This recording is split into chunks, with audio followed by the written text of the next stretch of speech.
ओम शांति। अव्यक्त महावाक्य है समय की पुकार। 8-7-73 की ये महावाक्य है। बाबा कहते हैं, अमर भव के वरदाता, अस्वच्छ से स्वच्छ बनने वाले, सर्वशक्तिवान बनाने वाले और अथक सेवाधारी बनाने वाले शिव बाबा बोले कि आप सभी कहाँ बैठे हो? क्या सभी मेले में बैठे हो? बाबा पूछते हैं, क्या सभी मेले में बैठे हो? अभी के इस मधुर मिलन के मेले से अनेक स्थानों पर और अनेक नामों से मेले बनाते आते हैं। अभी के इस मधुर मिलन के मेले से अनेक स्थानों पर अनेक नामों से मेले मनाते आते हैं। मेले में विशेष मिलन होता है ना। तो बाबा क्या कहते हैं कि मेले में विशेष मिलन होता है। मेला अर्थात मिलना। यह मिलन अर्थात मेला कौन सा है? इस समय मुख्य मेला है आत्मा रूप से परमात्मा बाप के साथ मिलने का, अथवा यूँ कहें कि आत्मा और परमात्मा का मेला है। न सिर्फ एक संबंध से लेकिन सर्व संबंधों से, सर्व संबंधी बाप से मिलन का मेला है, अथवा सर्व प्राप्तियों का यह मेला है ना। एक सेकंड में सर्व संबंधों से, सर्व संबंधी बाप से मिलन मनाने की प्राप्ति स्वतः ही हो जाती है। और अन्य मेले तो खर्च करने के होते, लेकिन यह मेला सर्व प्राप्ति करने का है। और दूसरे मेले में अगर कुछ प्राप्ति भी करेंगे तो कुछ देकर ही प्राप्त करेंगे, परंतु यहाँ देते क्या हो? बाबा पूछते हैं, यहाँ क्या देते हो? जिसको संभाल नहीं सकते हो तुम वही देते हो ना। कोई यहाँ अच्छी चीज़ देते हो क्या? जिन चीज़ों को आप संभाल नहीं सकते हो तुम वही तो बाप को देते हो। इससे बाप को क्या बना दिया? सेवाधारी बनाया है ना। जैसे कि अपनी चीज़ को संभालने के लिए कोई सर्वेंट को रखा जाता है, बाप को देते भी वही हो जिसको आप कंट्रोल नहीं कर पाते हो। बाकी बाप तो को और कुछ दिया है क्या? कीचड़ पट्टी देकर अगर पद्मों की प्राप्ति हो जाए तो उसको देना कहेंगे या लेना? उसे लेना कहेंगे ना। तो और सभी मेले देने के होते, और यहाँ आदि लेकर कुछ लिया तो वह क्या बड़ी बात है। लेकिन यह मेला सर्व प्राप्ति लेने का मेला है। जो चाहो और जितना चाहो आप उतनी प्राप्ति कर सकते हो। तो ऐसा सर्व प्राप्तियों का मेला कभी कहीं देखा है? ऐसे मेले पर आप सभी आए हो। तो मेले में एक होता है मिलन और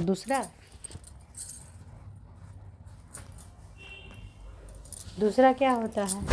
और मेले में तो मैले बनते हैं, और यहाँ क्या बनते हो? स्वच्छ, है ना। स्वच्छ तो बन गए हो ना। आप अभी तक स्वच्छ बन रहे हो। बाबा कहते हैं कि आप अभी तक स्वच्छ बन रहे हो। स्वच्छ बनने के बाद क्या होता है? श्रृंगार होता है और तिलक लगाया जाता है। अभी सदा स्मृति का तिलक स्वयं को लगा रहे, है ना। अभी सदा स्मृति का तिलक स्वयं को लगा रहे हो। बाबा कहते हैं कि अभी सदा स्मृति का तिलक स्वयं को लगा रहे हो और दिव्य गुणों के गहनों से अपने आप को सजा रहे हो। तो अभी बाबा पूछते हैं कि सदा स्मृति का तिलक, है ना, स्मृति का तिलक स्वयं को लगा रहे हो और दिव्य गुणों के गहनों के अपने आप को सजा रहे हो। तो मेले में मिलन हुआ और मनाना भी हुआ, और साथ साथ मेले में खेल पाल भी होता है। मेला और खेला साथ साथ होता है। मेला और खेला, यह दो शब्द अगर सदा याद रखो तो आपकी कौन सी स्टेज बन जाएगी। यदि कभी भी स्थिति डगमग होती है, इसका क्या कारण है? इसका कारण कहते हैं बाबा कि अगर यदि कभी स्थिति डगमग होती है तो उसका कारण है कि मेला अर्थात मिलन, उससे बुद्धि को किनारे कर देते हो, अर्थात मेले से निकल जाते हो और उसे खेल नहीं समझते हो। तो मेला और खेल, यह दो शब्द सदा याद रखो। मेले में सभी बातें आ जाती है। जैसे पहले सुनाया था ना कि मिलन किन किन बातों का होता है। मेला शब्द याद आने से संस्कारों का मिलन, बाप और बच्चों का मिलन, और सर्व संबंधों से सदा प्राप्ति का मिलन, सभी इस मेले में आ जाते हैं। यह सृष्टि का एक खेल है, यह तो मुख्य बात है, लेकिन यह माया की भिन्न भिन्न परीक्षाएं और परिस्थितियाँ जो आती हैं, यह भी आप लोगों के लिए खेल है। अगर इसको खेल समझो तो खेल में कभी परेशान नहीं होंगे, हंसते रहेंगे। तो परीक्षाएं भी एक खेल है। तीसरी बात, खेल समझने से जो भी भिन्न भिन्न वैरायटी संस्कारों का पाठ देखते हो, उन पाठधारियों को इस बेहद के खेल में यह पाठ अर्थात खेल निंदा हुआ है। यह स्मृति में आने से कभी भी अवस्था डगमग नहीं होगी, सदैव एक रस अवस्था रहेगी। जब स्मृति में रहेगा कि यह वैरायटी पार्ट ड्रामा अर्थात खेल है, जब स्मृति में रहेगा कि यह वैरायटी पार्ट ड्रामा अर्थात खेल है, तो वैरायटी खेल में पार्ट ना हो, कभी यह हो सकता है क्या? जब नाम ही है वैरायटी ड्रामा, जैसे हद के सिनेमा में भिन्न भिन्न नाम से भिन्न भिन्न खेल होते हैं, समझो नाम ही है खूनी नाहक खेल। फिर उसमें अगर कोई भयानक व दर्दनाक सीन देखो तो विचलित होंगे क्या? क्योंकि समझते हो कि यह खेल ही खूनी नाहक है, पहले से ही ऐसा समझकर फिर उसे देखेंगे। वैसे ही मानो कोई लड़ाई झगड़े क्रोधी के स्टोरीज है तो उसके देखकर हंसेंगे या रोएंगे? जरूर हंसेंगे ना, क्योंकि जानते हो कि यह खेल है। ऐसे ही इस बेहद खेल का नाम भी वैरायटी ड्रामा अर्थात खेल। तो उसमें वैरायटी संस्कार व वैरायटी स्वभाव व वैरायटी परिस्थितियाँ देखकर कभी विचलित होंगे क्या? या उसे साक्षी हो एक रस स्थिति हो स्थित हो देखेंगे? बाबा कहते हैं कि वैरायटी ड्रामा अर्थात खेल, तो उसमें वैरायटी संस्कार व वैरायटी स्वभाव व वैरायटी परिस्थितियाँ देखकर कभी विचलित होंगे क्या?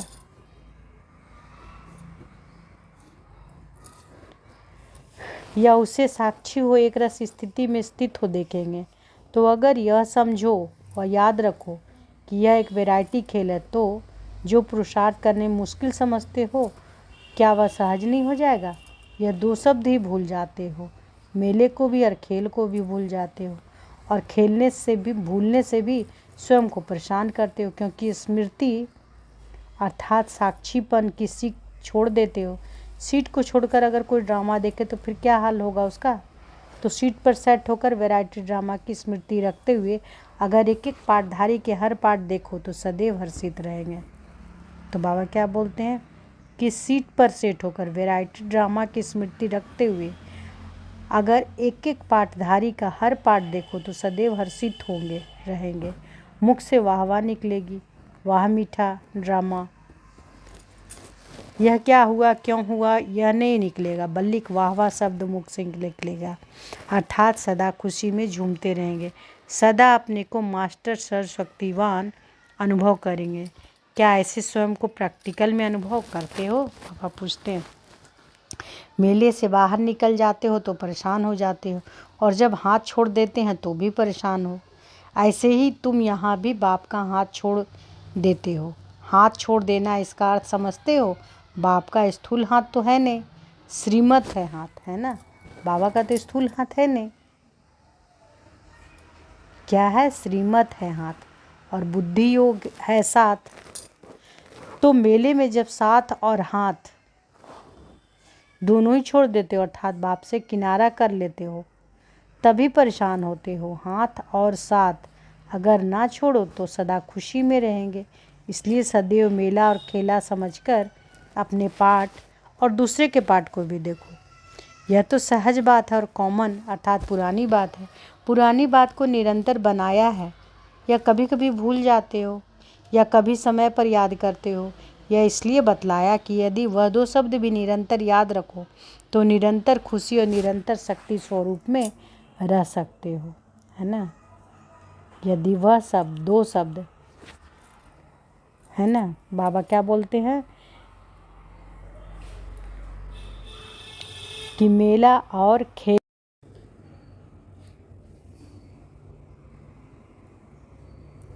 तो बाबा कहते हैं कि यदि वह दो शब्द भी निरंतर याद रखो तो निरंतर खुशी में और निरंतर शक्ति स्वरूप में रह सकते हो। अभी समय छोटी छोटी बातों व साधारण संकल्पों में विघ्नों में गंवाने का नहीं है। अभी तो मास्टर रचयिता बन अपने भविष्य और की प्रजा और भक्तों दोनों को अपनी प्राप्त की हुई शक्तियों द्वारा वरदान देने का समय आ पहुंचा है। अभी देने का समय है, ना कि स्वयं लेने का समय। अगर देने के समय भी कोई लेते रहेंगे तो देंगे कब? क्या सतयुग में? वहाँ आवश्यकता होगी क्या? तो अभी भी अपने रचना को भरपूर करने का समय है। अभी अपने प्रति समय गंवाना व अपने प्रति सर्व शक्तियों का प्रयोग करना, उसी में सर्व शक्तियों को समाप्त कर देना, अर्थात जो कमाया व खाया, ऐसा करने का भी समय नहीं है। पहले समय था कमाया और खाया, लेकिन अभी समय कौन सा है? जो जमा किया है उसको सर्व आत्माओं के प्रति देने का समय। नहीं तो आपकी प्रजा व भक्त इन प्राप्तियों से वंचित रह जाएंगे और वे भिखारी के भिखारी रह जाएंगे। तो क्या दाता और वरदाता के बच्चे वरदाता व दाता नहीं बनेंगे?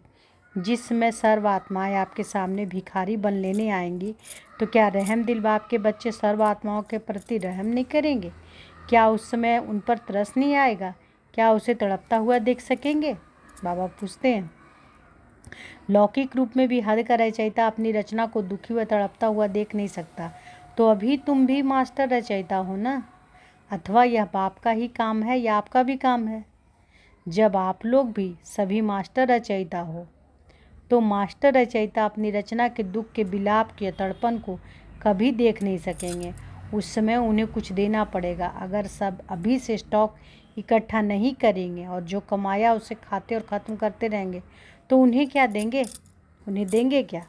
अब अपने पोता मेल को देखना है ना?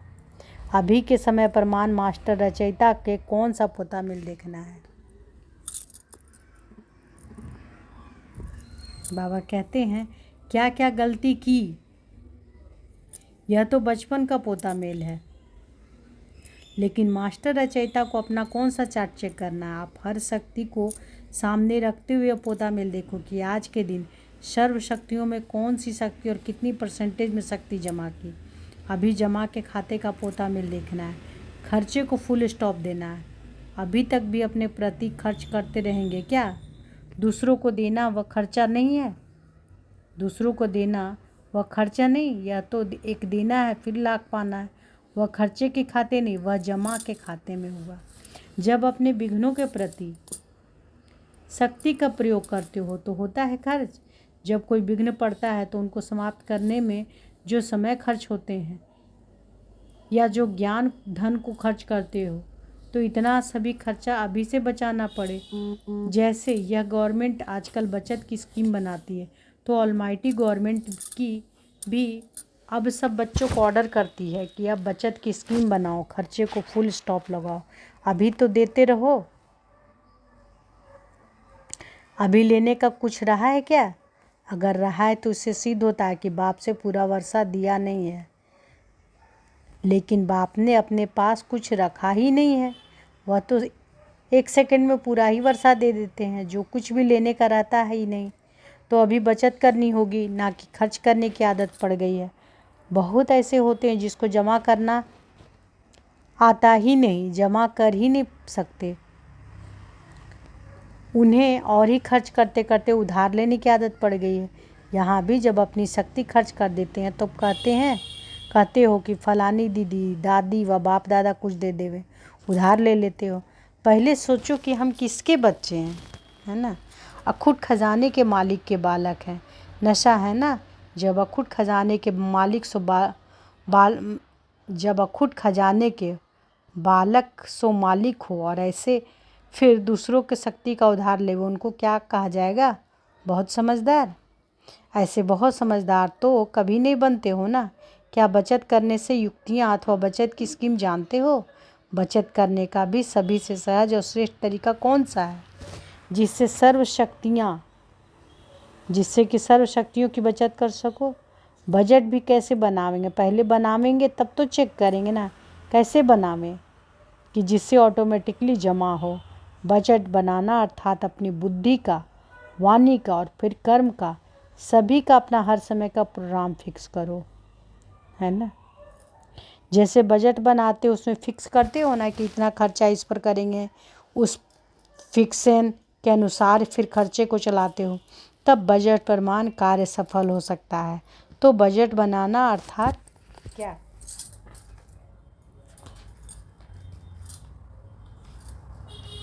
अर्थात अमृत वेले उठकर रोज अपनी बुद्धि के प्लान का वाणी द्वारा क्या क्या करना और कर्म द्वारा क्या क्या करना, उन सभी को फिक्स करो। अर्थात अपने तीनों प्रकार की रोज की डायरी बनाओ। तो रोज डायरी बनाने से जो बुद्धि के प्रति कर्तव्य फिक्स किया वह फिर चेक करना पड़े। जैसे मैंने बजट बनाया कि क्या उसी प्रमाण कार्य किया, या बजट एक और प्लान दूसरा तो नहीं। तो अपनी सर्वशक्तियों को जमा करने की सहज युक्ति है कि रोज अपना प्लान बनाओ, मनसा वाचा और कर्मणा का। बुद्धि को सारे दिन में किस कर्तव्य में बिजी रखना, यदि वह भी अमृत वेले फिक्स करो तो फिर सभी व्यर्थ खत्म हो जाएगा। व्यर्थ खत्म किया तो समर्थ बन जाएंगे। व्यर्थ को समाप्त करने के लिए प्लानिंग बुद्धि बनाओ। प्लानिंग बुद्धि बनने से ही अपनी सर्वशक्तियों को जमा कर सकते हैं, है ना। प्लानिंग बुद्धि बनाने से ही अपनी सर्वशक्तियों को जमा कर सकेंगे, क्योंकि जो भी शक्तियाँ खर्च करते हो वह सभी व्यर्थ खर्च करते हो। अगर व्यर्थ का खाता भी समाप्त हो जाएगा तो बचत ऑटोमेटिकली हो जाएगी। व्यर्थ को समाप्त करने के लिए डेली डायरी बनाओ। इस रीति अपने समय को भी फिक्स करो। आज के दिन बुद्धि में विशेष कौन सा संकल्प रखेंगे या आज वाणी द्वारा क्या कर्तव्य करेंगे, वह फिक्स होने से साधारण व व्यर्थ बोल जो एनर्जी को वेस्ट करती है वह सब बचत हो जाएगी। जो वेस्ट नहीं करते वह बेस्ट बन जाते हैं। वेस्ट करने वाले कभी बेस्ट नहीं बन सकते। सभी बातों को देखो और अपनी बचत की स्कीम को बढ़ाओ, तभी मास्टर रचयिता बन सकेंगे। अभी मास्टर रचयिता बनकर रचना की पालना करने की सामर्थ्य नहीं आई है। मास्टर रचयिता नहीं बनेंगे तो क्या बनना पड़ेगा। अगर किसी को संभालना नहीं आता तो किसी के संभालने में चलना पड़े ना। तो मास्टर रचयिता के बदले रचना बनना पड़े। बनना तो मास्टर रचयिता है ना। सिर्फ दो शब्द सुना, दो शब्द कौन बोले बाबा, कौन सा दो शब्द, मेला और खेला। सदैव इनको स्मृति में रखो तो भी बचत की स्कीम हो जाएगी। व्यर्थ संकल्प, व्यर्थ समय और व्यर्थ शक्ति जो खर्च कर देते हो बच जाएगी, वह बच जाएगी। इसके लिए सिर्फ अपना नियम मजबूत रखो। सोचते हो कि यह करेंगे लेकिन नियमित रूप से नियम बनाते नहीं हो। एक मास जोश में रहता है और बाद में फिर माया का आना शुरू होता है, अथवा माया बेहोश करके काम शुरू कर देती है। इसलिए क्या करना पड़े, जैसे देखो बाबा कहते जैसे देखो, जब कोई होश में नहीं आता उसके लिए इंजेक्शन पिछाड़ी इंजेक्शन लगाते रहते हैं, या जब कोई ऑपरेशन करते तो उसको देखकर फीलिंग ना आए इसलिए भी इंजेक्शन लगाते रहते हैं। तो जिस समय अनुभव करते हो कि अब जोश बेहोश के रूप में जा रहा है, अर्थात माया का जोश शुरू है, तो कौन सा इंजेक्शन लगावें। अटेंशन और चेकिंग तो है ही, लेकिन उसके साथ साथ अमृत वेले पावर हाउस, उसके साथ साथ अमृत वेले पावर हाउस से फुल पावर लेने का जो नियम है उसको बार बार चेक करो। यही बड़ी से बड़ी इंजेक्शन है ना। अमृत वेले बाप से कनेक्शन जोड़ लिया तो सारा दिन माया की बेहोशी से बचे रहेंगे।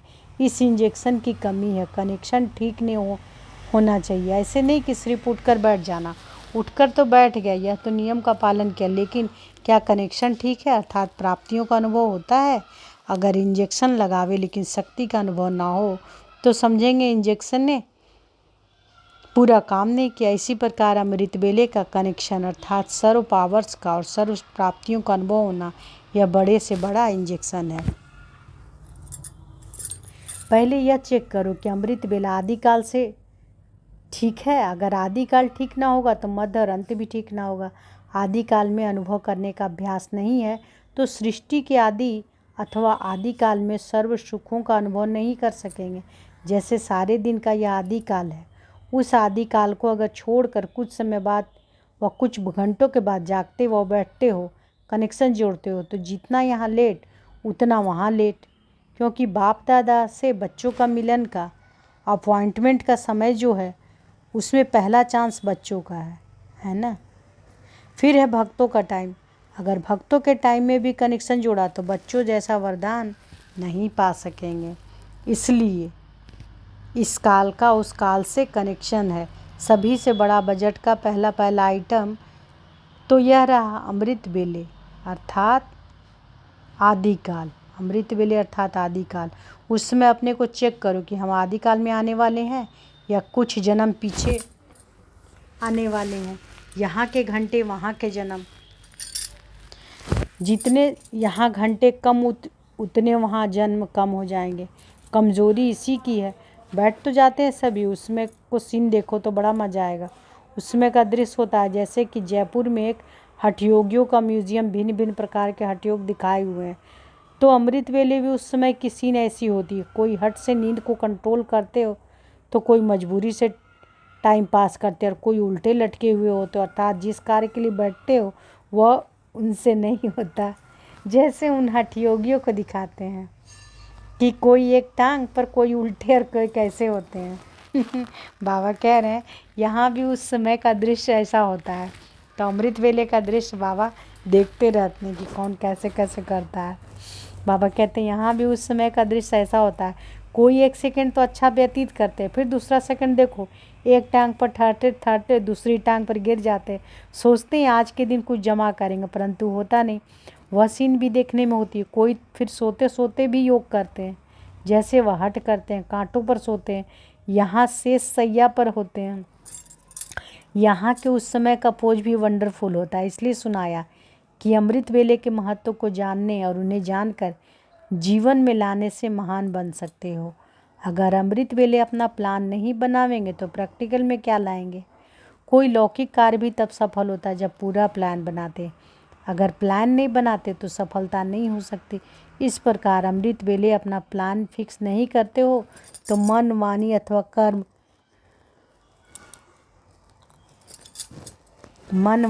कर्म द्वारा जो सफलता होनी चाहिए वह नहीं कर पाते। अभी इस महत्व को जानकर महान बनो। अभी तो स्पष्ट सुनाया ना कि अब बाकी क्या पुरुषार्थ रह गया। अमृत वेले को ठीक करेंगे तो सब ठीक हो जाएगा।